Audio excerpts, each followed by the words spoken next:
საღამოშვიდობის მეგობრებო, ჩვენ ვართ საპროტესტო აუდიტორია, მოგესალმებით, მადლობა რომ ყურადღებას და დროს გვითმობთ. პირველად გვინდა დავიწყოთ 100 დღის იუბილეთი, რამდენად მოსალოცია ეს არ ვიცით, მაგრამ ნამდვილად გილოცავთ 100 დღის ერთად ყოფნას.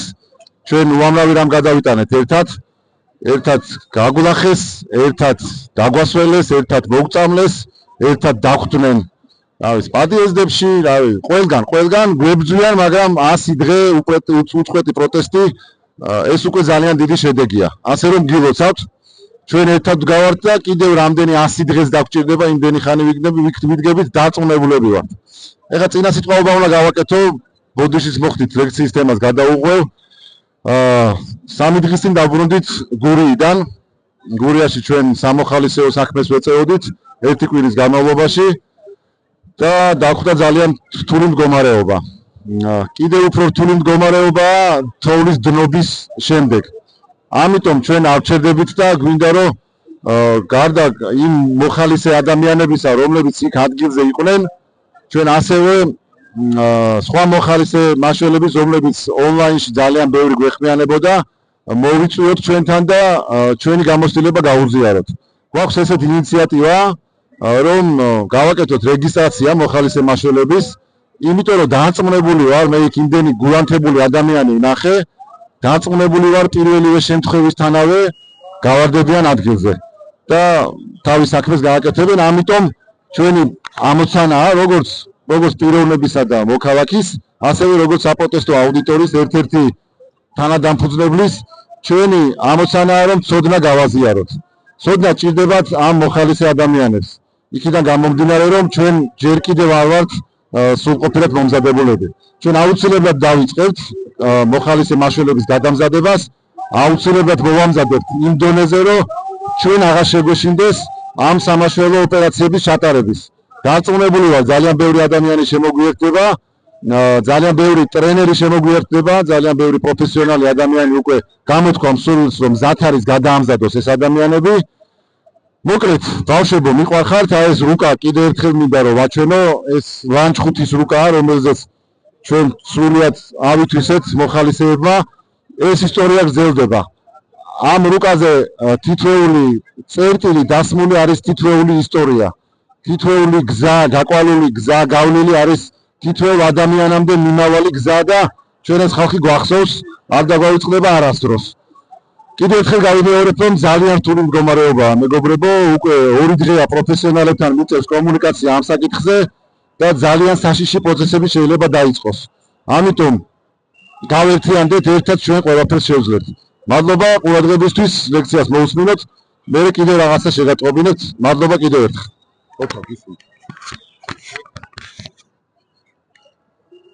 მოგესალმებით. ჩვენ ჩაფიქრებული ქონდა ეს ლექცია 25 ფებრუარს, მაგრამ 25 ფებრუარს საკმაოდ კარგი სხვა ღონისძიება დახვდა, დავესწარ იმ ღონისძიებას, კარგი ღონისძიება იყო, მაგრამ ეს თემა მაინც გადავწყვეტ რომ გაგვეშალა რა. მაპატიეთ.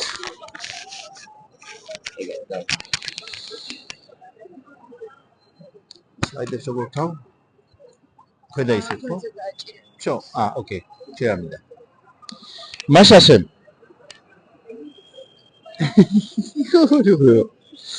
მაშასემ. რატომ ეს სახელწოდება? მე გადავწყვეტე რომ 25 თებერვალი იმდენად მნიშვნელოვანი მოვლენა იყო ჩვენს ისტორიაში. თავისებური ბედის ირონიაა, რომ 25 თებერვლის ქუჩაზე გავიზარდე, რომელიც მე 26 მაისის ქუჩა იყო და ეხლა ტოსტონოგოვის ქუჩაა. ხო და გავაერთიანე ორი ანდაზა, ორი რომაული ანდაზა. შეიძლება ეს ყველა მიცოდეს. civis pacem parabellum. ნუ ყოველ შემთხვევაში ბიჭებს parabellum მაინც გაუგია და vae victis. თუ ხსოვს მშვიდობა ემზადე ომისთვის. არის პირველი ანდაზა. მეორე ანდაზა არის ვაი დამარცხებულთ ან ვაი მსხვერპლს. და შუაში და კავშირი ან versus-ი დავს იმისათვის რომ უბრალოდ ჩვენ რო დავფიქრდეთ ეს ერთი მეორეს გაგრძელებაა თუ ერთი მეორის წინააღმდეგარი. მოკლედ მე მინდა დღეს ვისაუბრო იმაზე თუ რა მნიშვნელობა ქონდა 25 ფებრუარის ჩვენ ისტორიაში და რამდენად გარდაუვალი იყო. და ჩვენ საერთოდ ფაქტობრივად ცხოვრობთ ეგრეთ წოდებულ პოსტ-ცოდნის პირობებში. ანუ ჩვენ უკვე რომელიც უკვე მოხდა არ ექვემდებარება გადასინჯვას იმ თვალსაზრისით რომ ისაც მოხდა. ანუ ჩვენ ყველამ ვიცით რომ რაღაცა მოხდა შესაბამისად რაც მოხდა გარდაუვალი იყო. ანუ ჩვენ რომ დღეს გარიყავით მაგალითად 1921 წლის 25 თებერვალს აი აქ რომ ყოფილიყავით და გვემჟელა იმაზე შესაძლებელია თუ არა კიდევ წინააღმდეგობის გაწევა თუ საჭიროა დაუშვა დანებება მაშინ ეს გასაგები იქნებოდა იმიტომ რომ უცნობი იყო რა არის იმის გარეთ იმის ირგვლივ მაგრამ დღეს ჩვენ ვართ მდგომარეობაში როდესაც უკვე ვიცით რაც მოხდა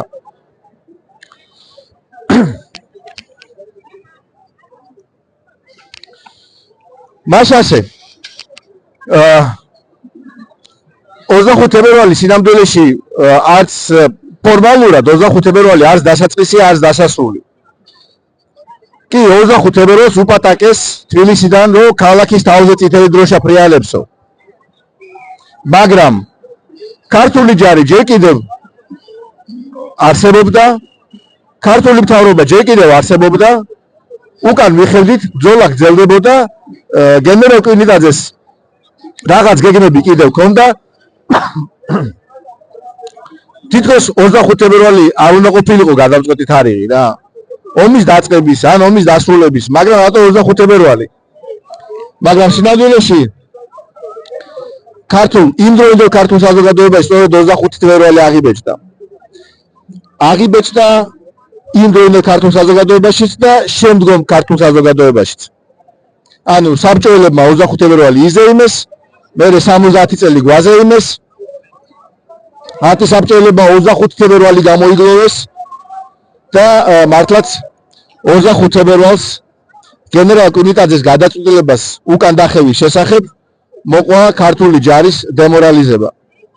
იმ დროინდელ მთავარსარდლობას ხო სხვათა შორის ჟორდანიას მიაწერენ ჯერეთი ჟორდანიას უნიათობას ცალკე თემა მაგრამ ჟორდანიას მიაწერენ გადაწყვეტილების მიღებას მაგრამ ჟორდანიამ გადაწყვეტილება მიიღო გენერალ კვინიტაძის დაჟინებული რჩევით. თვითონ კვინიტაძე ემიგრაციაში იხსენებს ამ ომის ამბავს და ყველაფერში ადანაშაულებს ჟორდანიას, მაგრამ ჟორდანიას ადანაშაულებს სტრატეგიულად. ჟორდანიას ადანაშაულებს იმაში, რომ ომი რო დაიწყო, დაიბარეს გენერალი კვინიტაძე და თხოვეს ომის გეგმის შედგენა და კვინიტაძე გაოცებული იყო, როგორ ომი უკვე დაიწყო და ომის გეგმა ჩვენ არ გვაქვს, ომის გეგმა უნდა იყოს წინასწარ. ამბობს გენერალი კვინიტაძე. მაგრამ საკუთრივ უკან დახევის გადაწყვეტილება იქ იყო გენერალი იქ ოდიშარია იყო კიდე სხვები იყვნენ იყო სხვადასხვა სამხედრო პირი რომლებიც არ ეთანხმებოდნენ გენერალ კვინიტაძეს უკან დახევის აუცილებლობაში უფრო მეტიც ღამით 24-დან 25-ის ღამით განიხილებოდა კონცერტების საკითხი მაგრამ კვინიტაძეს რეზერვები არ ყავდა და ამიტომ გადაწყვეტა რომ უკან დახევა იყო საჭირო და ამ უკან დახევამ ქართული საზოგადოების დემორალიზება გამოიწვია და შემდგომი მარცხი განაპირობა. მაგრამ ეგ არ არის მთავარი. მთავარია იყო თუ არა შესაძლებელი ამ წითელი ოკუპაციისთვის საქართველოს მიერ თავის დაღწევა იყო თუ არა ეს შესაძლებელი. ისევ პოსტ-ცოდნას უბრუნდებით რა. ჩვენ ყველამ ვიცით, რომ აი ერთი ბეწო საქართველოა და ჩვენი მტერი არის უზარმაზარი რუსეთი და სრულიად ბუნებრივია რომ საქართველოს არანაირი შანსი არ აქვს რუსეთთან წინააღმდეგობის. ეს სრულიად ბუნებრივი ჩანს თითქოს ბევრისთვის. და აი ახლა ამ კონტექსტში მე მინდა უბრალოდ კითხვები დავსვა. ანუ ის კითხვები, რომელსაც ჩვენ ხედავთ რა. გვახსოვს და განვიცით 25 ფებრუარს თუ არა. და თუ გვახსოვს, რატომ გვახსოვს? ანუ მიზეზი რა არის ამ ხსოვნის? როგორ გვახსოვს? ანუ ინფორმაციით გვახსოვს, ემოციურად გვახსოვს, დადებითად გვახსოვს თუ ნეგატიურად გვახსოვს და რისთვის გვახსოვს? ანუ თუ ჩვენ ეს სკოლაში ბავშვები გადიან თუ არ გადიან, მე დღეს არ ვიცი. ჩვენ ეს უნდა გვახსოვდეს თუ არ უნდა გვახსოვდეს. და ან თუ ან უნდა დავიწყოთ და გადავდოთ. ეს კითხვები იმისთვის დავსვი, რომ ამ კითხვებზე მე პასუხები არ მაქვს. ამ კითხვებზე უფრო სწორად მე მაქვს პასუხი, მაგრამ ამ კითხვაზე უნდა ხო. ამ კითხვაზე პასუხი მე თვითონ ჩემთვის მაქვს, მაგრამ ეს პასუხი ამ კითხვაზე მე მაქვს ჩემთვის. და მე მინდა რომ თქვენ თვითონ გასცეთ ამ კითხვას პასუხი თქვენთვის.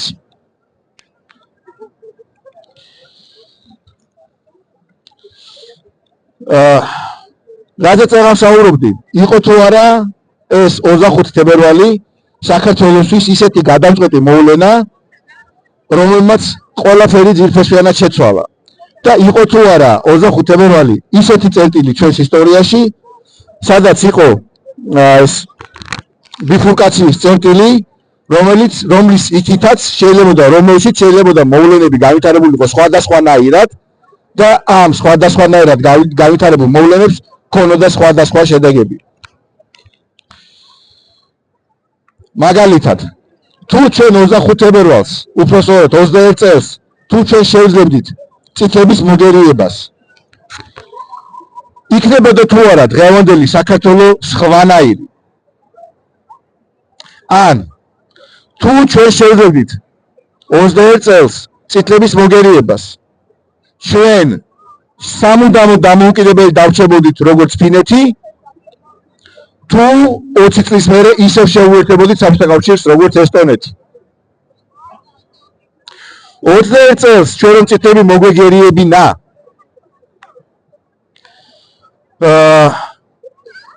შესაძლებელი იყო თუ არა, რომ შემდგომ ჩვენ აღმოუჩენილიყავით რომელიმე სხვა აგრესორიც, მაგალითად თურქეთის დარტყმის ქვეშ და იქნებოდა ეს უარესი უფროსაში თუ არა. ან 21 წელს ჩვენ რომ წითლები მოგვეგერიებინა, ჩვენ ვიმემხრობოდით ნაცისტურ გერმანიას თუ დაუშვათ დიდ ბრიტანეთს მეორე მსოფლიო ომში. ჩაგვითრებდნენ თუ ვერ ჩაგვითრებდნენ, ვიქნებოდით ამ ომის მონაწილე თუ არ ვიქნებოდით, თუ ვიქნებოდით რომელ მხარეს ვიქნებოდით და როგორ იქნებოდა მე ამის შედეგები ჩვენთვის. ეს ყველაფერი უცნობია. ეს ყველაფერი ასე ისტორიული სპეკულაციის თემა შეიძლება იყოს, ამაზე შეგვიძლია სხვა დროს ცალკე კიდევ სპეციალურად კამერულ ვითარებაში ვიმსჯელოთ. ანუ აქ რთული სამუშაოა დაუშვათ, მაგრამ ამას მნიშვნელობა აღარ ექნება რა. თავარი კითხვა, იყო თუ არა 25 თებერვალი, იყო თუ არა 1921 წელი ისეთი მოვლენა საქართველოს ისტორიაში, რომელმაც ისეთი გავლენა მოახდინა ქართულ ცნობიერებაზე, ქართულ სახელმწიფოებრიობაზე, ქართულ იდენტობაზე, რომელიც დღესაც დამოუკიდებლობის მოპოვებიდან უკვე 35 წლის მანძილზე, 34 წლის მანძილზე კვლავ და კვლავ გავლენას ახდენს ჩვენზე დღეს. ეს არის კითხვები, რომელზეც ისევ ჩვენ უნდა დავფიქრდეთ და ჩვენ უნდა გარკვეულ დაინტერესებულ წრეებში ერთმანეთში ვიმსჯელოთ. ისევ ამის პასუხები არ არის, მაგრამ ამის პასუხად მე შემიძლია მხოლოდ ისევ გავიხსენო, ერთ-ერთ წინა შეხვედრაზე ვახსენე, მერაბ მამარდაშვილი, მე თვითონ მიმაჩნია, რომ ქართველობა ძალიან მოერგო საბჭოეთს და საქართველოს კლავაც არის, ან საქართველოს ნაწილი, მრავალი ქართველი არის კლავაც ოკუპირებული მამარდაშვილისეული შინაგანი საბჭოელით. ანუ აი ამ 70 წლის მანძილზე ეს შინაგანი საბჭოელი ქართულ საზოგადოებაში, ქართულ ცნობიერებაში, ქართულ მენტალიტეტში აღიზარდა და ის ჯერ კლავაც აქტიურად მოქმედებს. აი იმის გამო ვარ ჩვენ დღეს აქ სინამდვილეში. და ერთ-ერთი მნიშვნელოვანი რამ, რაც ჩემთვის მნიშვნელოვანია და რაც მინდა გაგიზიაროთ არის ის, რომ ის 20 წელი, რომელიც მოიგო ესტონეთმა და ვერ მოიგო საქართველომ, იყო გადამწყვეტი, იმიტომ რომ როდესაც ესტონეთი გართავისუფლდა საბჭოეთისგან ისევე როგორც საქართველო, ესტონეთში ჯერ კიდევ გადავეკიდე ამ ესტონეთს, მაგრამ ესტონეთი, ლატვია, ლიტვა. მაგრამ ესტონეთს გადამწყვეტი როლი ჰქონდა ამაში. ესტონეთში ჯერ კიდევ ცოცხალი იყო ის თაობა, რომელიც ზრდასრული იყო საბჭოთა ოკუპაციის მომენტისთვის და რომელთაც ახსოვდათ საბჭოთა ოკუპაცია და რომელნიც არ პატიობდნენ საბჭოელებს, ჯერ ცოცხლები იყვნენ და თავის შვილები აღზარდეს. ხოლო ჩვენ აი ეს ზედმეტი 20 წელი, რომელიც ჩვენ საბჭოთა ოკუპაციაში გავატარეთ, ჩვენ დავკარგეთ ის თაობა, რომელიც იყო დამოუკიდებელ თავისუფალ საქართველოში აღზრდილი და რომელმაც ვერ გადასცა თავის შთამომავლობას, შეიძლება ცოდნა გადასცა, მაგრამ სულისკვეთება შეიძლება ვეღარ გადასცა. ჩვენ მთლიანად საბჭოთა თაობის გაზრდილები ვართ, ჩვენ მთლიანად საბჭოეთში გაზრდილები ვართ. თქვენ ვინც უფრო ახალგაზრდები ხართ, საბჭოეთის მერე დაბადებულები, უფრო თავისუფლები და უფრო ლაღები, მაგრამ თქვენც ხართ იმ საბჭოელების გარკვეულწილად გავლენის ქვეშ, რომლებიც ვართ გარკვეულწილად ჩვენ. იმიტომ რომ მე საბჭოთში ვარ დაბადებული. მე საბჭოთა პასპორტის აღება მოვასწარე, დიდი ბიჭი ვარ. და ყველაზე მტკივნეული, ყველაზე რთული, რაც ყველაზე ცინიკური და ყველაზე ფარისევლური მორალური დივერსია, რომელსაც დღეს ეწევიან საბჭოელები, უკვე ღია საბჭოელები რა. ეს არის ცდილობენ დისკუსია შემოიტანონ იმაზე, ხანდახან შემოაგდებენ ხოლმე თემას, რომ საჭირო იყო თუ არა საერთოდ 21 წელს ბრძოლა. და იწყებენ პირდაპირ ესე არ ამბობენ, მაგრამ იწყებენ იმის ჩამოთვლას, თუ რამდენი სიკეთე მოგვიტანა ჩვენ საბჭოეთმა და რა მდგომარეობაში ვიქნებოდი დღეს, რომ არა საბჭოეთი. მაგალითად მეტრო აგვიშენეს, აგერ ესე იგი თბილისი ამხელა ქალაქი გაიხადა და ასე შემდეგ რა.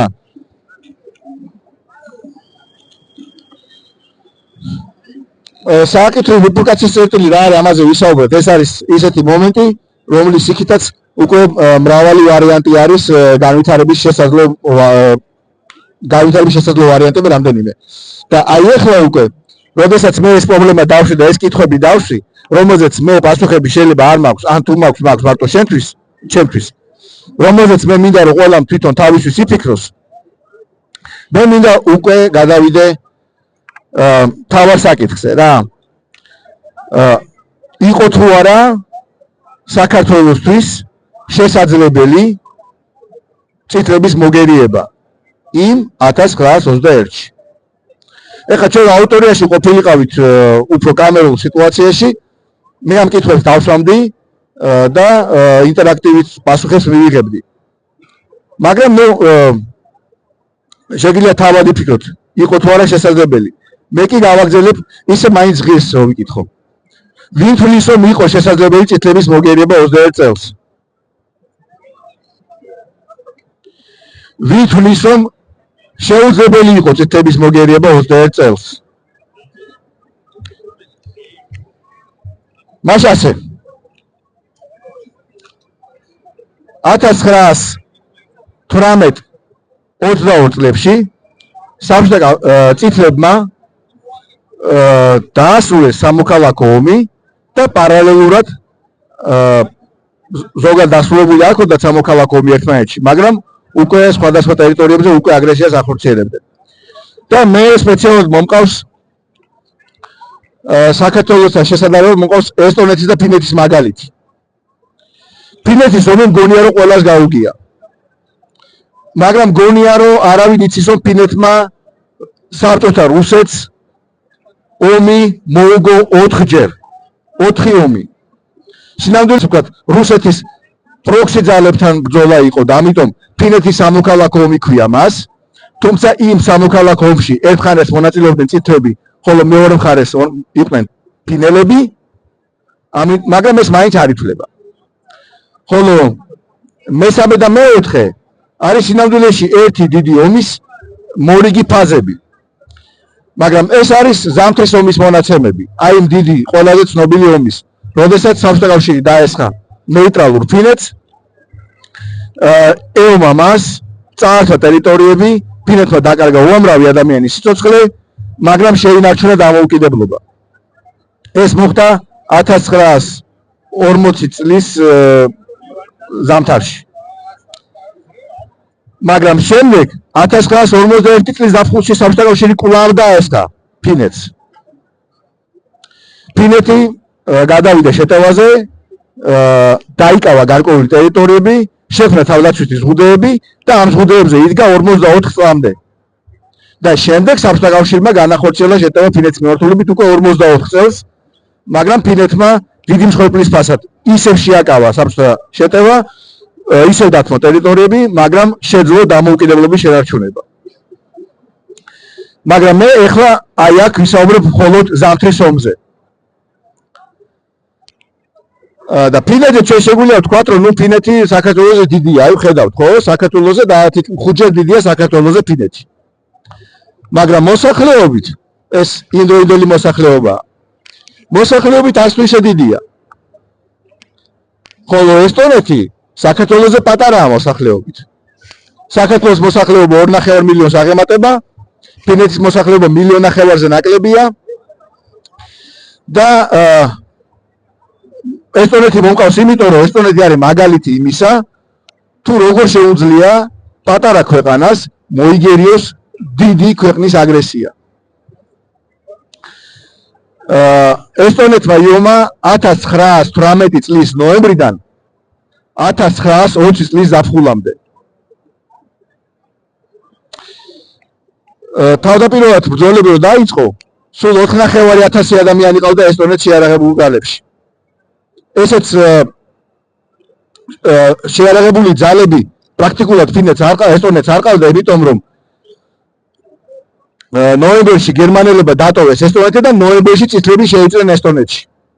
და ესტონეთის მხარეს იბრძოდნენ მოხალისეები და რაღაცა რაზმები იყო. მაგრამ უმეტესად მოხალისეები, რომლებიც თანდათან გაიზარდა. მაშინ წითლებიც მცირე ძალები დაესხნენ, თავდაპირველად 6000 კაცი იყო, მაგრამ შემდგომში ბრძოლა გაგრძელდა და ფინალურ ეტაპზე უკვე ესტონელებს მატერიალური უპირატესობაც კი ჰქონდათ 86,000 შეიარაღებული პირი 80,000 წინააღმდეგ. მაგრამ იქამდე მისასვლელი იყო. იქამდე გაგრძელდა ომი მთელი 2 წელი. ნუ წელიწად ნახევარი. საქართველოს და რუსეთის ძალები რო შევადაროთ ერთმანეთს, საქართველოს მომენტში ყავდა 12,000 ადამიანი შეიარაღებულ ძალებში, თუმცა სხვადასხვა მოგონებებში არის ციფრები სამობილიზაციო პოტენციალის და საქართველოს რეალურად სხვადასხვა მონაცემებით 40-დან 90,000-მდე შეიარაღებული კაცის გამოყვანა შეეძლო თუ დროულად განახორციელებდა მობილიზაციას. ასე რომ საქართველოს არ იყო განწირული სინამდვილეში და ჩვენ ასევე აქ არმა გამოდავალ ჩვენ ვიცით რომ 1920 წელს დაამარცხა საქართველოს წითელი რუსეთი და ქართველი გენერლები ფიქრობდნენ აზერბაიჯანში წითლების დევნას და აზერბაიჯანის განთავისუფლებას. და გენერალი კუინიკაძე თავის მოგონებებში იხსენებს ამ ეპიზოდს, რომ ეს საჭირო იყო მისი აზრით. ჟორდანია ძალიან ეშინოდა გენერლების ბონაპარტიზმის და ამიტომ შეაჩერა წითლების დევნა. ხოლო ლენინმა რო დაინახა საფრთხე აზერბაიჯანის განთავისუფლების ქართული იარაღით, დაფრთხა და სასწრაფოდ მოაწერა მაისის ხელშეკრულებას ხელი. ჩვენთვის ნაცნობი თემაა ესა. რუსეთი მოგიწევს ხელს და უკეთეს სიტუაცია რო დადგება დაარღვევს ხელშეკრულებას. მაგრამ აქ თავარი რა არის? ისევ საქართველოს აზერბაიჯანში არ შეჭრა, აქვს პარალელი ესტონეთთან. როდესაც წითლები შეიჭრნენ ესტონეთში, ესტონეთის ტერიტორია შეადარეთ საქართველოზე დაახლოებით 60%-ია საქართველოს ტერიტორიის ესტონეთის ტერიტორია. ესტონელებს რეალურად არანაირი შეერაღებული ძალები არ ყავდათ. უკან იხევდნენ, მაგრამ უკან დახევის პარალელურად იკრებდნენ ძალებს. და დედაქალაქთან ძალიან ახლოს უკვე განიხილებოდა ესტონეთის მთავრობას, განიხილავდა დედაქალაქიდან ევაკუაციის საკითხს და მსჯელობდნენ იმაზე, დედაქალაქს დავტოვებთ, ბრძოლის გაგრძელებას აზრი აქვს თუ არა აქვს. და ფიქრობდნენ პარტიზანული ბრძოლის გაგრძელებაზე. მაგრამ ნუ შეძლეს ესტონელებმა კონჩეტევაზე გადასვლა. იმ მომენტისთვის, როდესაც ტალინი განიხილავდა ქალაქის დათმობის საკითხს,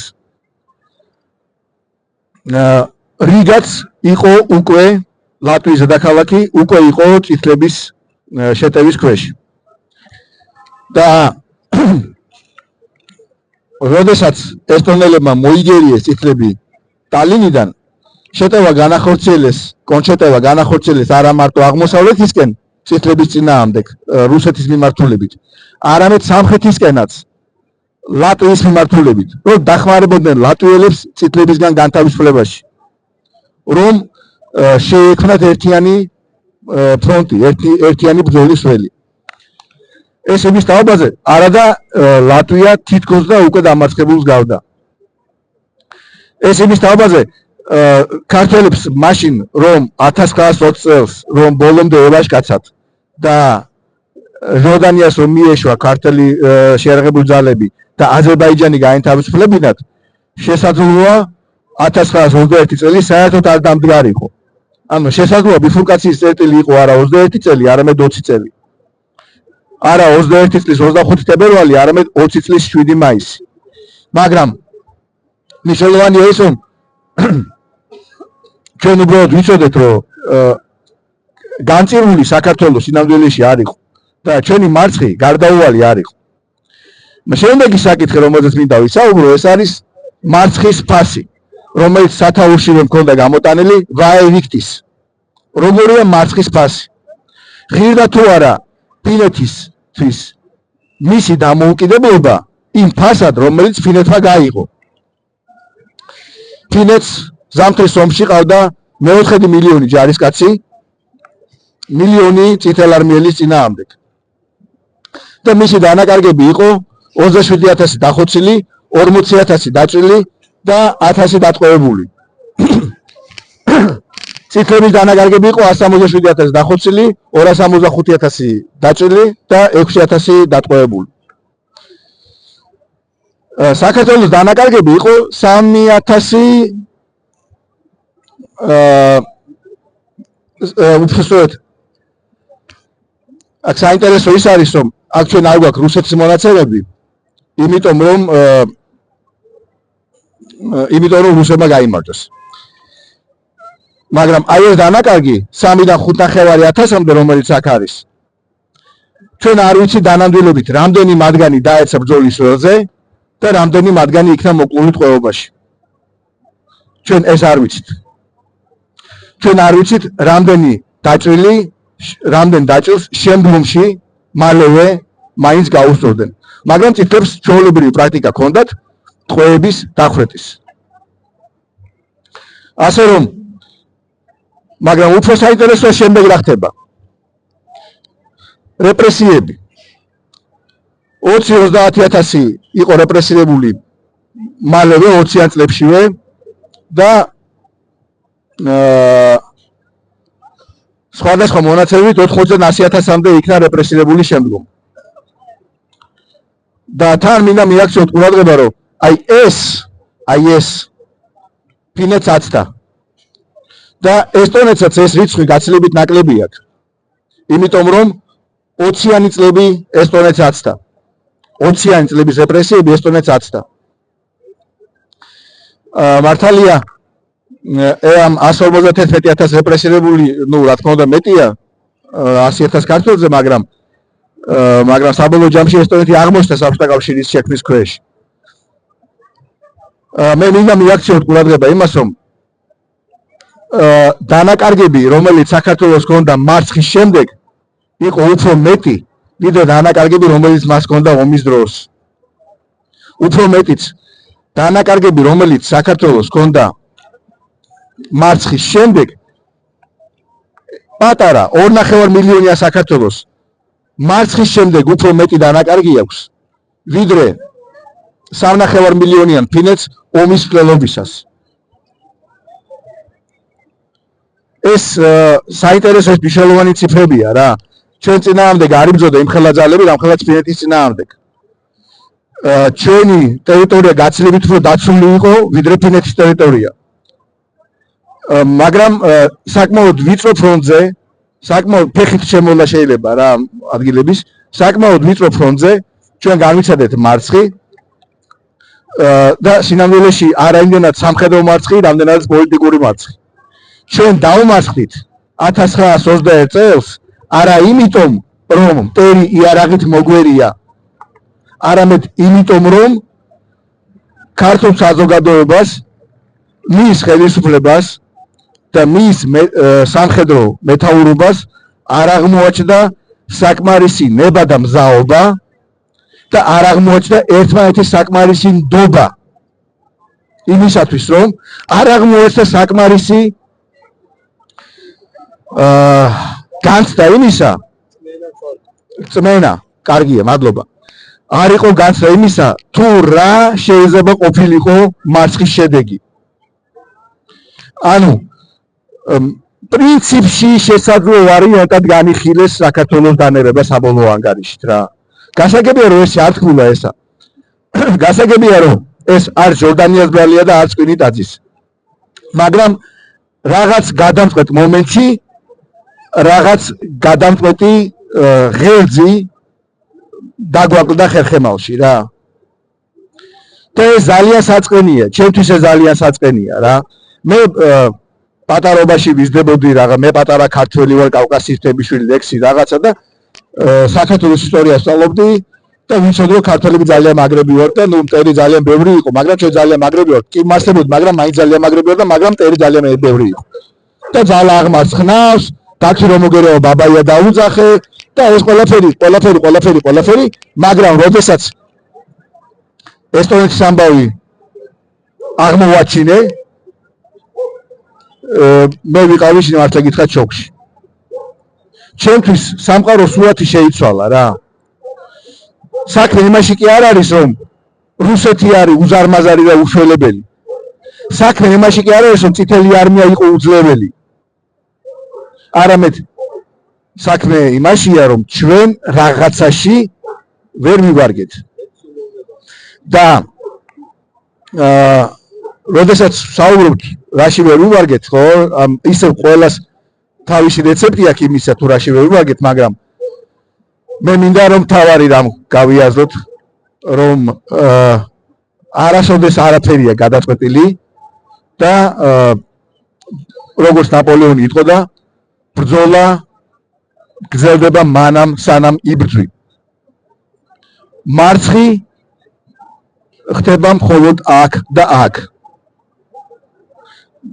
ნუ ეს გასაგებია რომ ყველაფერი შეიძლება მოხდეს, მაგრამ პრინციპში იმისათვის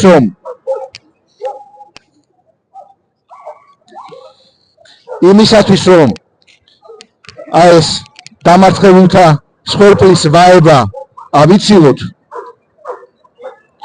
და შესაძლოა იმისათვის რომ ომი ავიცილოთ და მშვიდობა გქონდეს, უნდა ვიყოთ საომარ ზატყოფნაში. არაფერი ისე არ აკეზებს მოძალადეს ძალადობაზე, როგორც მსხვერპლის უმწეობა. არაფერი ისე არ აკეზებს მოძალადეს ძალადობაზე, როგორც მის მიერ დასახული მსხვერპლის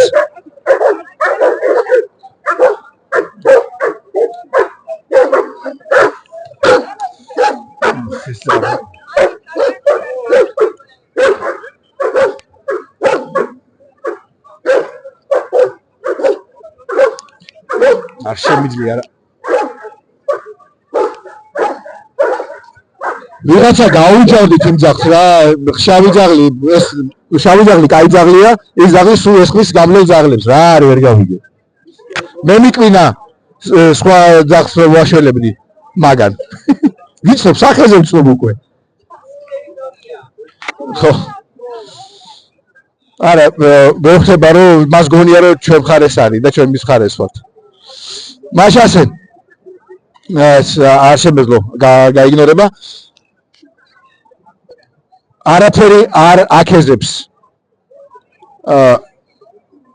ხულიგანს გაუზრდელ ბოგანო დაბიო მოძალადე ხულიგანს გოპნიკს აი კარგი რუსული სიტყვა ზუსტად მათზეა რა გოპნიკს არაფერი აკეზებს ისე ძალადობისკენ როგორც მის მიერ დასახული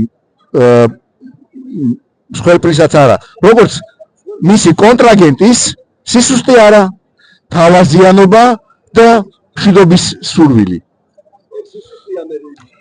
მისი აზრით სისუსტეა მაგრამ საქმეც იმაშია რომ თუ ერი სახელმწიფო თუ ჯარი ხო მიაქცეთ ყურადღება რომ ქართული სიტყვა ჯარი და ქართული სიტყვა ერი სინონიმებია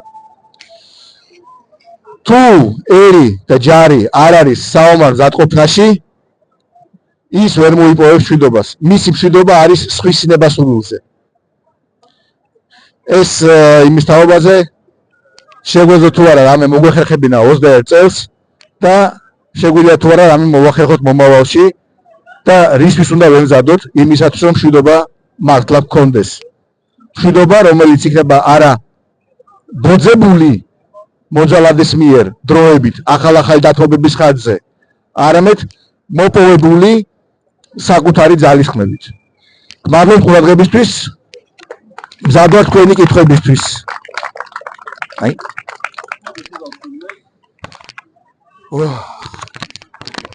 ნერვიულობ ამ თემაზე აი ძალიან ნერვიულობ ეს ვინმე თუ კითხვა ეხება კითხვები თუ გაქვთ მეგობრებო ნაკლებად არის თითქოს ამ საკითხთან ეს კითხვა დაკავშირებული თუ გაქვთ ინფორმაცია იმ 1920 წლისთვის აზერბაიჯანის მოსახლეობა რამდენი იყო ეს მომეწონა თქვენი მოსაზრება რომ კვინიკაძე სურდა აზერბაიჯანში შეჭრა და ეს მოსახლეობა რამდენი იყო და რამდენად ბრძოლის უნარიანი არ მეაყავდა თუ გაქვთ ინფორმაცია სიმართლე გითხრათ ინფორმაცია არ მაქვს მაგრამ დემოგრაფიული დინამიკის გათვალისწინებით სავარაუდოდ იმდროინდელი აზერბაიჯანის მოსახლეობა პლუს მინუს დაახლოებით საქართველოს მოსახლეობის ტოლფასი უნდა ყოფილიყო ერთი მხრივ მეორე მხრივ რამდენად ბრძოლის უნარიანი ჯარი ყავდა აზერბაიჯანს ასევე არ ვიცი თუმცა ვიცი რომ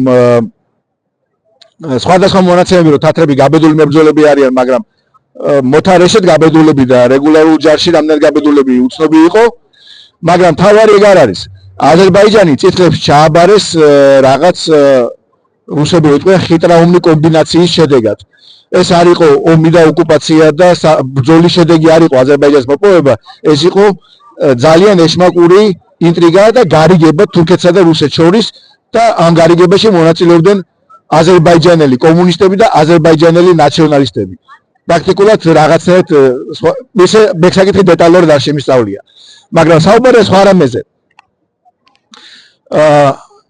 იმ პერიოდში 17-18 წლებში საქართველოს და აზერბაიჯანი 17-19 წელს საქართველოს და აზერბაიჯანი უკვე მოკავშირეები იყვნენ ყოველ შემთხვევაში აცნობიერებდნენ განსაკუთრებით მოკლედ საერთო ინტერესი მათი ვლინდებოდა ჩვენი საერთო ინტერესი ვლინდებოდა და სინამდვილეში ბრიტანელების და შემდგომ ფრანგების და შემდგომ იტალიელებისაც რომელთაც 20 დღიანი ოკუპაცია იყო საქართველოში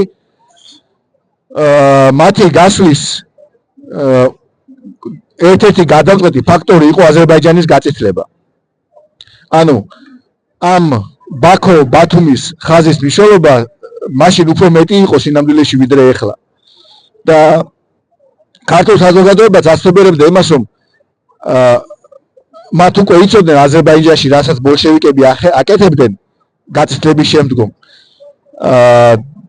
და სინამდვილეში აზერბაიჯანი თუ ქართველების მხარდამხარ არ იბრძოლებდა და არ აჯანყდებოდა ყოველ შემთხვევაში წინააღმდეგობის გამწვევი ნამდვილად არავინ იყო საკუთრივ წითელი არმიის მეტი რომელიც დამარცხებული გარბოდა და კიდევ ერთი ნიუანსი როდესაც თბილისთან ბრძოლები იყო ერევანში დაიწყო 21 წელს, ერევანში დაიწყო აჯანყება.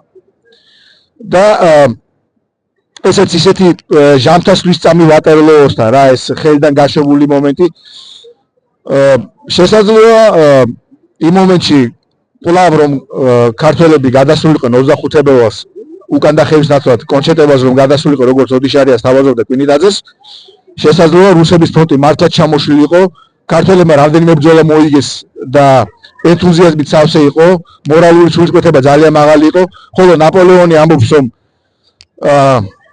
მორალური სულისკვეთება 75%-ია წარმატების სხვა თანაბარ პირობებში მაინც გადამწყვეტია და შესაძლოა წითლები მართლა ჩამოშლილიყვნენ და უკვე 20 წელი აღარ გამეორდებოდა, აღარ გავჩერდებოდით, გავათავისუფლდით სომხეთსაც, გავათავისუფლდით აზერბაიჯანსაც და დევნილობაში მყოფი საქართველოს მთავრობა ლობირებდა კავკასიის მთიელთა რესპუბლიკის მთავრობას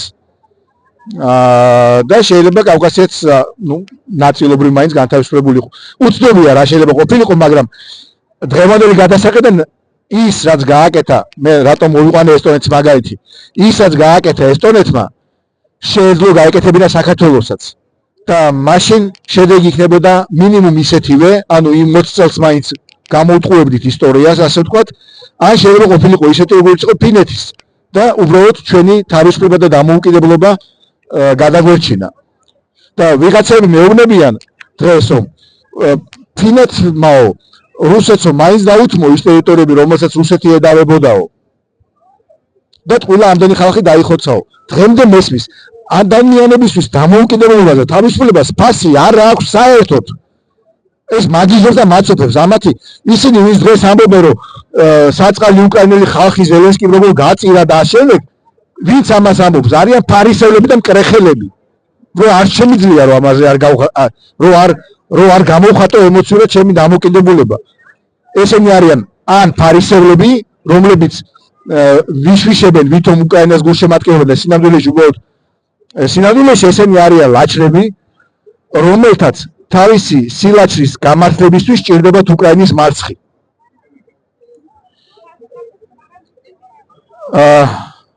მაგრამ მეორე ჯგუფი, რომელიც შეიძლება ფიქრობს რომ მსხვერპლად არღირს ტერიტორიებს მაინც კარგავს და დანარჩენი უკრაინის დაცვა მსხვერპლად არღირს, ვინც ასე ფიქრობს, ხო? იმათთვის უბრალოდ დამოუკიდებლობა და თავისუფლება არ შედის იმ ღირებულებებში რა, ხა. ფული შედის ღირებულებაში, სექსი შედის ღირებულებებში, ხოლო დამოუკიდებლობა და თავისუფლება არ შედის ღირებულებებში რა. ოჯახის სიწმინდე შედის ღირებულებებში 17 მაისს ერთხელ წელიწადში, დანარჩენი ხა ცოლებს ცემენ თუ ღალატობენ, მაგრამ 17 მაისს გამოდიან და ეს მნიშვნელოვანი რაღაცეებია რა. ესეც არად ლაგდება სინამდვილეში რა. და მე იმის გამინდა უბრალოდ რომ ეხა ისე იმიტომ კი არ ყვები წარსულზე რომ წარსულით გული მოვიფხანო ან წარსული დარდი გამოვიგლობო კვლავ და კვლავ. არამედ იმიტომ რომ ამას წარსულის გააზრებას შეიძლება მნიშვნელობა ქონდეს დღევანდელობის კონტექსტში. შესაძლოა დღეს მე კომფორტულად ვიჯდე სახლში თბილად, სამსახური მაქვს, არაფერი მიჭირს, წასვლა შემიძლია, წამოსვლა შემიძლია, ვუყურო სერიალს დაუშვათ, ან რაღაც ჩემი საქმე ვაკეთო და ნუ ახლა მე რა უნდა გადავწყვიტო, ახლა ჩემი აღდგომით რუსეთის საქართველოს ოკუპაციას მოახდეს თუ არ მოახდეს, ან ოცნება ხელისუფლებას დათმობს თუ არ დათმობს, ან ტრამპი და ზელენსკი ბოლოს და ბოლოს შერიგდებიან თუ არ შერიგდებიან, ან ტრამპის გარეშე უკრაინა შეძლებს რუსეთის კიდე მოგერიებას თუ ვერ შეძლებს. ამას ხო მე აქ ლექციაზე ვერ ვწყვეტ არა. ვერც მოვწყვეტ, ვერც თქვენ აღდგომნი, მაგრამ სინამდვილეში ეს ღირებულება, თავისუფლება, ეს ღირებულება, დამოუკიდებლობა, ქართული სახელმწიფო ჩემთვის ღირებულებაა, სახელმწიფოებრიობა არის თავისთავადი ღირებულება. მე ძალიან კარგი რამ უნდა გავიხსენო ახლა. ჯავახალ ნერუ თუ არსები წერდა თავის შვილს. წერდა შემდეგ რამეს. ეს იმათ პასუხად ვიც მისტერის საბჭოებს რო აი დამოუკიდებლობის მაგალ დამოუკიდებილობა მოვიპოვეთო რო ამბობენ. ჯავახალ ნერუ წერს ესეთ რამეს თავის შვილს. წავაო ინდოეთიდანო მოწესრიგებული აკურატული, კომპეტენტური, პროფესიონალი ბრიტანელი ჩინოვნიკი, ოკუპანტი. და მის ადგილს დაიკავებს მოუწესრიგებელი, კორუმპირებული და სხვა ეპითეტები კიდე აღარ მახსოვს, არაპროფესიონალი ინდოელი ჩინოვნიკი. და ეს აუცილებლად უნდა მოხდეს. ამბობს ჯავაჰარლალ ნერუ. რა თქმა უნდა, ინგლისელების წასვლის შედეგად ცხოვრება ინდოეთში გაუარესდება, მაგრამ ეს აუცილებლად უნდა მოხდეს იმისათვის, რომ ჩვენ ინდოელებმა ჩვენი თავი შიგნიდან დავინახოთ. იმიტომ რომ აქამდე, სანამ ინგლისელების, ეხლა ძალიან თავისუფალ თარგმანში ვარ, სანამ ინგლისელების ოკუპირებული ვართ ინდოელები, ჩვენ ყველა ჩვენს მანკიერებას ვაბრალებთ ინგლისელებს. აი ინგლისელები რო არიან, იმიტომ ვართ ესე, აი ამის გამო ვართ ესე, აი იმის გამო ვართ ესე, აი ინგლისელები რო არა. და როცა ინგლისელები წავლენ, მე დავინახავ ჩვენ თავს და მხოლოდ მე მოგვეცემა ჩვენ იმის შანსი, რომ აი საკუთარ თავს დავინახავთ, მე მოგვეცემა იმის შანსი, რომ ნორმალური საზოგადოება და ნორმალური ქვეყანა ავაშენოთ. ამას ამბობს ჯავაჰარლალ ნერუ. და მე მგონი ასევე ამბობს, რომ დამოუკიდებლობა თავისთავადი ღირებულება არის რა. იგივე შეიძლება ითქვას, იგივეს ამბობს მამადაშვილი საქართველოზე, იგივეს ვიმეორებ მე. დამოუკიდებლობა არის თავისთავადი ღირებულება. და აი ამ დამოუკიდებელ საქართველოში ამ 30 ცოტა მეტი წლის მანძილზე ჩვენ დავინახეთ საკუთარი თავი, რად ვარგი ვართ დავინახეთ, რად არ ვარგი ვართ ეგეც დავინახეთ. ყოველი ახალი პოლიტიკური თაობა ცოტათი განსხვავდება წინა თაობისგან. ჩვენ სინამდვილეში მე როგორც ასე ვთქვათ ჩემ დისერტაციაში ნაწილასწორად რაღაცებს ხედავ და მიხარია. სინამდვილეში 2019-2025 წლებში, აი ახლა საქართველოში დაიბადა თანამედროვე ქართველი ერი. პოლიტიკური სიტყვის პოლიტიკური მნიშვნელობით ერი რა. ახალი ქართველი პოლიტიკური ერი დაიბადა ახლა 2019-2025 წლებში. ის ახალგაზრდები, რომლებიც 19 წელს პირველად გამოვიდნენ ქუჩაში და რომლებიც განსხვავდებიან ჩემგან მაგალითად. თუმცა მეც ჩემ დროს ქუჩაში ვიყავი. მაგრამ ჩვენ არ ვიყავით პოლიტიკური ერი, ჩვენ ვიყავით ეთნიკური ერი. ჩვენ ვიყავით ქართველები, ცოტა მოფაშისტო ტიპები, რომ გვეზღებოდა რუსები და შემდეგ და ჩვენ გვეგონა, გულწრფელად გვეგონა, რომ აი როგორც კი რუსებს გავყრით, მაშინვე აყვავდება საქართველო და ჩვენი ხელის გაძლევა ამას აჭირდებოდა რა. არ არის ეგრე. ვერ ეხლა ჩემო უფროსმა თაობამ ჩაიგდო ძალაუფლება ხელში, მე ძალაუფლება ხელში არ მქონია. იმათ მშვენივრად გადააბარეს თავის ადგილ კომკავშირებს ძალაუფლება, ასე რომ ჩემ ბრალი ისევ არ არის, აჰა ისევ ვაბრალებს ხვას. ჩვენმა თაობამ ვერ შეძლო თქვენთვის ისეთი საქართველოს აშენება, რომელშიც თქვენ არ მოგიწევდათ ეს ბრძოლა. მაგრამ ყველაფერს არის ფასი აქვს, ზოგი ჭირი მარგებელიაო. სწორედ იმის გამო, რომ ჩვენ ვერ შეხვედით ისეთ საქართველოს, რომელშიც 2019 წელს დაბადებულ თაობას არ მოუწევდა ბრძოლა, სწორედ იმის გამო, რომ ჩვენ ეს ვერ შევძელით, სწორედ ამის გამო დაიბადა 2019 წელს ახალი ქართველი სამოქალაქო პოლიტიკური თაობა. ახალი ქართველი პოლიტიკური ერი. ასე რომ ზოგი ჭირი მარგებელია.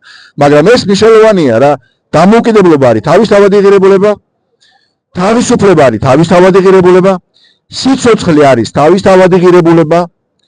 სიცოცხლე ის ღირებულებაა, რომელიც მე შეიძლება ჩემი საკუთარი სიცოცხლე გავწირო, მაგრამ არა სხვისი. თუ რა თქმა უნდა მთავარსარდალი არ ვარ. მე სხვა ღირებულებები დანარჩენი ორი ყველა ჩვენ ვქონდეს, ზოგისთვის ოჯახია, ზოგისთვის სიყვარულია, ზოგისთვის მეგობრობა, ზოგისთვის კიდე სხვა და სხვა. ჭამასმა და ქეიფი შეიძლება. მაგრამ ეს არის ძალიან მნიშვნელოვანი რამ. აზერბაიჯანის განთავისუფლება შესაძლებელი იყო და მაშინ ისაც გააკეთა ესტონეთმა, გამოვიდოდა საქართველოშიც. და აზერბაიჯანი დაახლოებით საქართველოს ხელა იყო. როგორები იყო აზერბაიჯანელები არ ვიცი. მაგრამ რომც არ განზრეულიყვნენ, შეიძლება შევძლებოდა. ახლა სხვაგან გადავედი, მაგრამ დავასრულე მაინც შეკითხვაზე პასუხით. კი. რამდენსაც გნებავთ, თუნდაც ორს.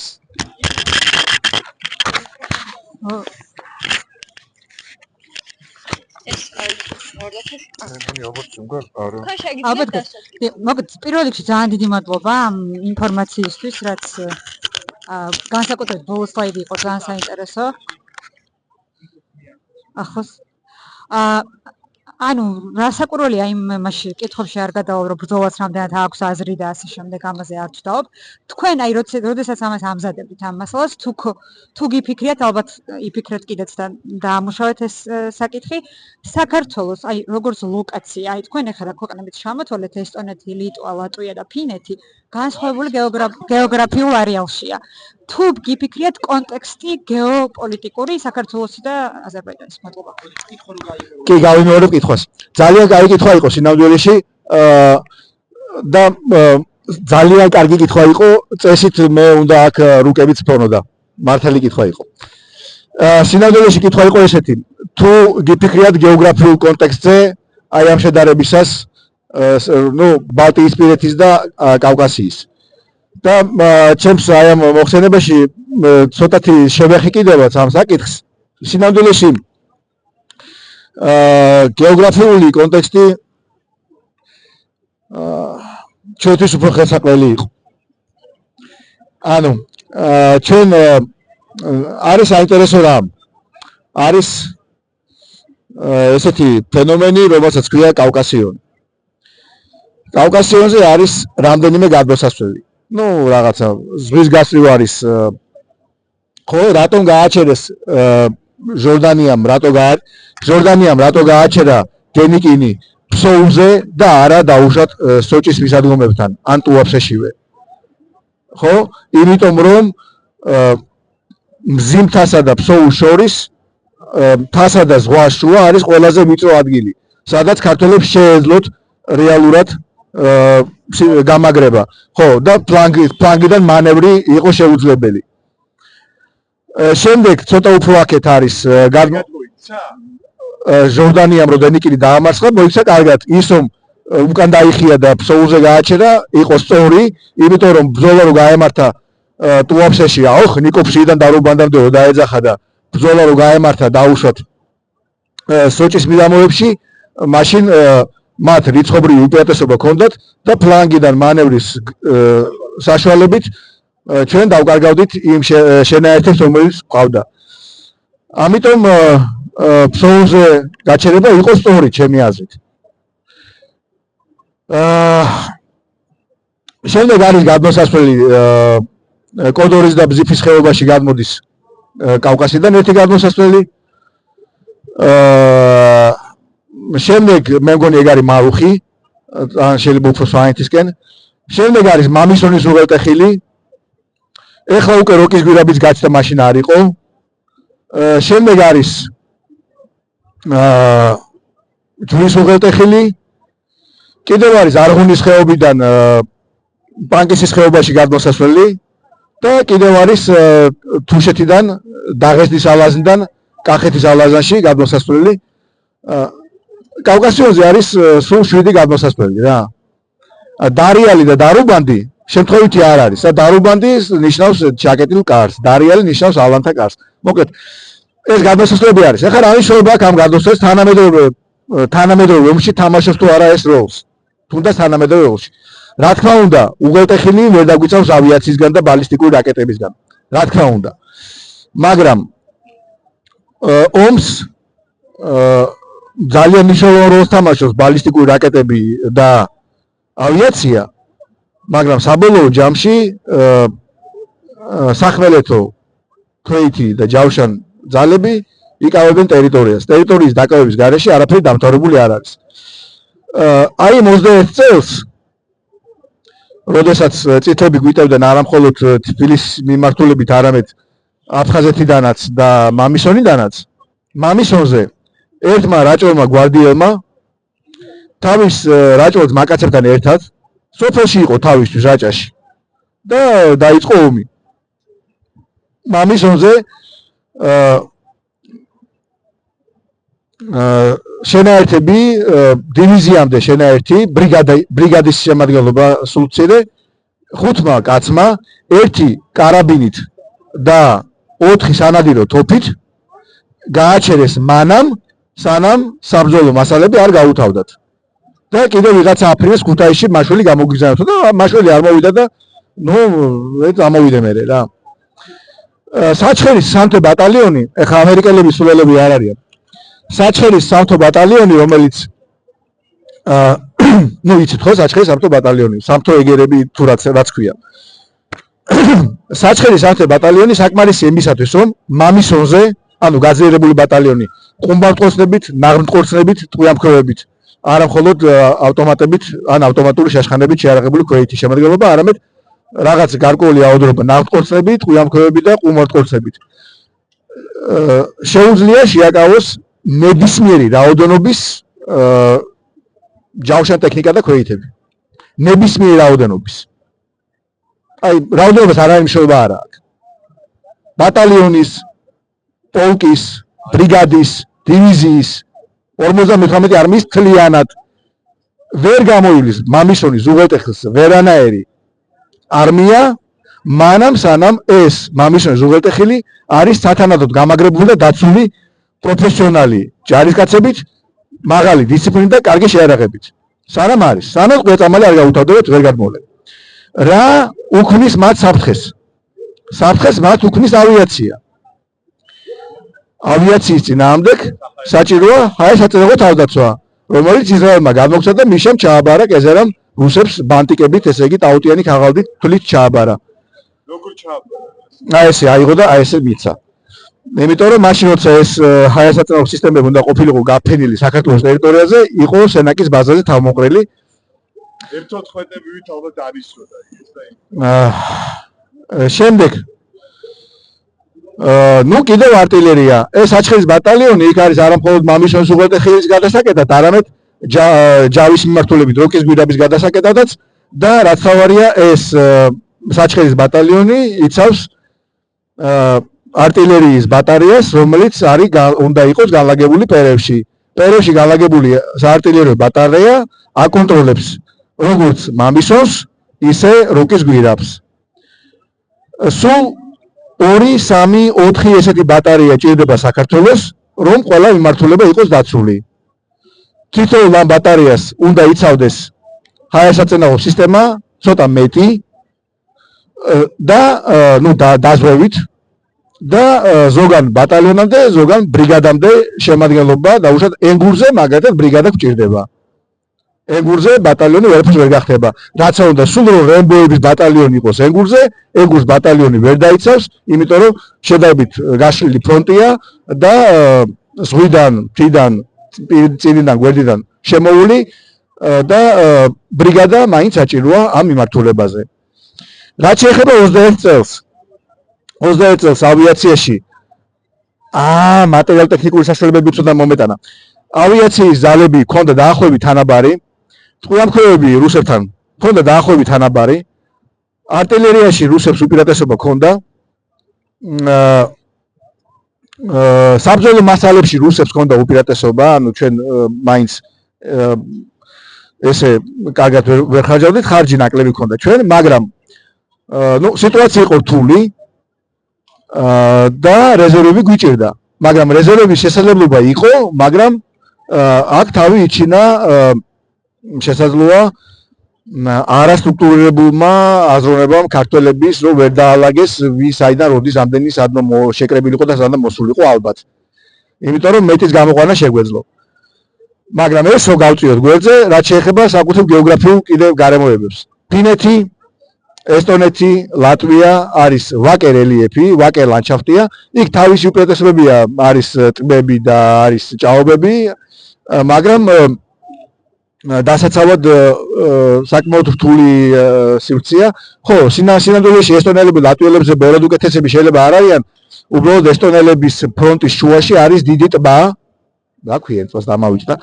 დიდი ტბა და რუსებს უწევდათ შეტევა ტბის ჩრდილოეთიდან, ეს იყო ასე ვთქვათ აღმოსავლეთის ფრონტი და ტბის სამხრეთიდან, ეს იყო ასე ვთქვათ სამხრეთის ფრონტი. და ამ ფრონტებს შორის რუსებს ძალების გადასვლა-გადმოსვლა მანევრი არ შეეძლოთ, ხოლო ესტონელებს შეეძლოთ მანევრი, იმიტომ რომ თავის მხარეზე იცავდნენ თავს. მაგრამ პრინციპში თუ ფიზიკურ გეოგრაფიას გულისხმობთ, გეოგრაფია ჩვენ სასაგებლოდ არის სინამდვილეში. ანუ ჩვენ მეტი შანსი ქონდა წარმატებული თავდაცვისთვის. ხოლო თუ პოლიტიკურ გეოგრაფიას გულისხმობთ, აქაც არის საინტერესო რამ. ესტონელებს თავდაცვაში დაეხმარნენ ბრიტანელები. ერთი საბრძოლო ხომალდი საშუალო კლასის ხომალდმა გაუხსნა ცეცხლი რუსებს, სწორედ მაშინ როცა ესტონელები უკვე დედაქალაქის დაცვაზე ფიქრობდნენ, დაცვაზე და უფრო მეტიც წითლების იერიში მოიგერიეს და დაატყვევეს კატარღა წითლების ან მსუბუქი კლასის ხომალდი, რომელიც გადასცეს ესტონელებს. თავის დროზე ესტონელების ფრონტი მოიღვა ომის დასაწყისში, იმიტომ რომ წითლებმა განახორციელეს საზღვაო დესანტი მსუბუქი კლასის ხომალდებით, ხოლო შემდგომ უკვე ესტონელებმა განახორციელეს მაზურში ამ ბრიტანელების მიერ რუსებისთვის წართმეული და ესტონელების გადაცემული ხომალდებით რეიდი მაზურში. საქმე ის არის, რომ აფხაზეთის მიმართულებაზე წითელ არმიას ცეცხლი გაუხსნა ფრანგულმა ხომალდმა, რომელიც ჩვენი მოკავშირე იყო. ასე რომ აქაც პოლიტიკური გეოგრაფია დიდად არ განსხვავდება. რა თქმა უნდა, ჩრდილოეთს უპირატესობა აქვს, იმიტომ რომ ბალტიის ზღვა და ჩრდილოეთია და ევროპის შუაგულია და მაგრამ მეცეთ რა არის, უკვე ჯერ კიდევ ლორდ პალმერსტონი, კერძონი პალმერსტონი, მოკლედ მე-19 საუკუნის შუა ხანებში, როდესაც რუსეთის დაშლაზე არის ლაპარაკი, საქართველო იმ დაშლაში უკვე მოიაზრება როგორც სუბიექტი. ასე რომ ჩვენც არ ვიყავით ევროპული აზრისთვის უცხო, ასე ვთქვათ და სადღაც ველურეთი არ ვიყავით მათ წარმოსახვაში რა. ამდენად პოლიტიკური გეოგრაფია შეიძლება ცოტათი იყო ბალტიისპირეთის ქვეყნების სასარგებლოდ და ფინეთის სასარგებლოდ, მაგრამ მინდა მივაქციოთ თქვენი ყურადღება იმ გარემოებას, რომ მანამ სანამ ესტონელებმა ან ფინელებმა მიიღეს დასავლეთისგან დახმარება, მათ დიდხანს მედგრად იბრძოლეს. ჩვენც რომ საკმარისად დიდხანს გვებრძოლა 92-ში არა, მაგრამ 2008-ში ან 1921-ში ჩვენც მივიღეთ დახმარებას. ეს დახმარება იქნებოდა შესაძლოა ჩასპაჩაინაი ლოშკე როგორც რუსები იტყვიან, შეიძლება პიპეტკით ყოფილიყო ეს დახმარება, შეიძლება აუცილებელი ზღვარზე ყოფილიყო ეს დახმარება, მაგრამ ნუ თავისუფლების და დამოუკიდებლობის ფასი ჩვენი გასაღებია, როდესაც ჩვენ თავისუფლების და დამოუკიდებლობაზეა საუბარი რა. ხო, ვინც ხო, ახლა აქ ახალგაზრდა ბიჭები და ჩემი თაობის ბიჭები არიან და ყველამ ძალიან კარგად იცის. გოგონებმა შეიძლება არ იციან, ბიჭებმა იციან კარგად. როდესაც ბიჭები მიდიოდით საქმის გასარჩევად, მე თუ მქონდა რაღაცა პრობლემა, ან მე თუ მივყვებოდი ვიღაცას რაღაცას აჩხუბრად, ხო, ვისაც პრეტენზია ქონდა, ვისთანაც ქონდა პრეტენზია, იმას უნდა ამოიღო ჯერ ხმა და იმას უნდა შეგინებულზე იმას უნდა დაერტყა და მე ჩავერთვებოდი ჩვენც. ხო, მანამდე არ გამოდის. ანუ ვისაც ესხმის მტერი, იმან უნდა იბრძოლოს, საკმარისად დიდხანს და საკმარისად წარმატებულად უნდა იბრძოლოს იმისათვის, რომ მიიღოს რაღაც დოზით დახმარება, ხო? დასავლეთი ეხმარებოდა უკრაინას ჯაველინებს უგზავნებდნენ, იმიტომ რომ ეგონათ რომ მთავრობა ჩამოიშლება, მაგრამ პარტიზანები ჯაველინებს ესვიან ტანკებს და სიცოცხლეს გაუმწარებენ, მაგრამ როდესაც უკრაინის ფრონტი არ ჩამოიშალა და გააგრძელეს ბრძოლა, მერე თანათან артиლერიას და ავიაციას და რაღაცებიც მიახმარეს რა. ასე რომ პოლიტიკური გეოგრაფია დიდად განსხვავებული შეიძლება იყოს, მაგრამ არა იმდენად რომ მას გადაწყვეტი როლი ეთამაშა ამის გამინდოდა. ხოლო ფიზიკური გეოგრაფია, მოდი ესე ვთქვათ, დაახლოებით იმდენად უკეთესი პოლიტიკური გეოგრაფია აქვს ბალტიისპირეთს, რამდენიც უკეთესი ფიზიკური გეოგრაფია ამიერკავკასიას. დაახლოებით თანაბარ პირობებში გვაყენებს საბოლოო ანგარიშით. ვინმე სულელებს კიდევ შემიძლია თუ არ დაგალე ძალიან, ერთი-ორ კითხვას ერთს მაინც თუ არ დაგშალეს, შემიძლია გავცე პასუხი კითხვას. ან შემიძლია დავიშალოთ, სანამ პატრული მოსულა. პატრულის არ გვეშინია. მე მეშინია. კარცხენია. მადლობა მინდა გადაუხადო ოთარ ბაღაპურიას საერთო ლექციისთვის. საპროტესტო აუდიტორიას აქვს Facebook-ი, Instagram-ი, TikTok-ი, YouTube-ი და გამოიწერეთ მეგობრებო. საპროტესტო აუდიტორია მეგობრებო, საპროტესტო აუდიტორია შაბათ-კვირას დაისვენებს და გააგრძელებს სამშაბათიდან მუშაობას. ქალბატონების ხერხართ, მოდის რომ ამარტი, მინდა წინასწარ მოგილოცოთ, გისურვოთ ჯანმრთელობა, ბედნიერება, ყველაფერი კარგი და მაია, სადა ხარ მაია? სოფო, 2 წუთი რომ მოხვიდეთ აქეთ.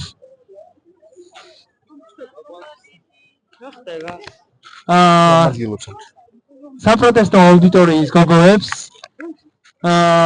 მინდა რომ პატარა საჩუქარი გავუკეთო საპროტესტო აუდიტორიის სახელით 2 წუთით ქართულმა და მსოფლიოს გოგოებმა რო ეს სოფოს რა არის იდეა რა ამარტი ეს მაიას ცოდნა ძალა, ცოდნა თავისუფლებაა და ერთად გავიმარჯვებთ აუცილებლად.